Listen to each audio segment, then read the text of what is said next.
Hello students, இப்போ நம்ம இதில் பார்க்க போகிறது 7ஆம் வகுப்பு கணிதம் 3ஆம் பருவம் 6வது பாடம் பார்த்திங்கன்னா தகவல் செயலாக்கம் பயிற்சி 6.1 ஃபஸ்ட்டில் பொறுத்துக்கன்னு 5 கொஷின் கேட்டிருக்காங்க. அதுக்கு ஆன்சர் பார்க்கலாம்.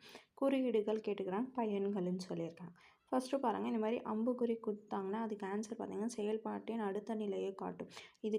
இதுக்கப்புறம் இன்னொன்று வரும், அதுக்கப்புறம் அது வரும்னு இந்த குறியை தான் வச்சு நம்ம புரிஞ்சுக்கிறோம். அதனால ஃபஸ்ட்டுக்கு பார்த்திங்கன்னா இது வரும்.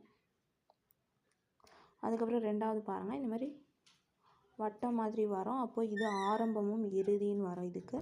அப்போ இது ரெண்டாவதுக்குன்னு வரும். அடுத்தது மூணாவது பாருங்கள், ஒரு செவ்வக வடிவில் சாய் செவ்வகமாக கொடுத்துருப்பாங்க. இது பார்த்திங்கன்னா உள்ளீடும் வெளியீடுக்கு வரும் மூணாவதுக்கு. அதுக்கப்புறம் நாலாவது பாருங்கள், ஒரு செவ்வக வடிவில் கொடுத்துருப்பாங்க. அப்போ நாலாவது செவ்வக வடிவுனா அதில் இந்த மாதிரி C = A + Bன்னு வரும். அப்போ இது நாலாவதுக்கு. அடுத்தது அஞ்சாவது பாருங்கள், இந்த மாதிரி ஒரு சாய்வதூரம் கொடுத்துருப்பாங்க.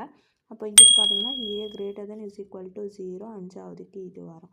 புரிஞ்சுதுங்களா? அப்போ நீங்கள் இந்த குறி எழுதிட்டு அதுக்கு நேராக இது எழுதணும், இது எழுதிட்டு இது எழுதணும், இது எழுதிட்டு இது எழுதிட்டு இது எழுதிட்டு இது எழுதணும். புரிஞ்சுதுங்களா? அவ்வளோதான். இது ஃபஸ்ட்டுக்கு ஆன்சர்.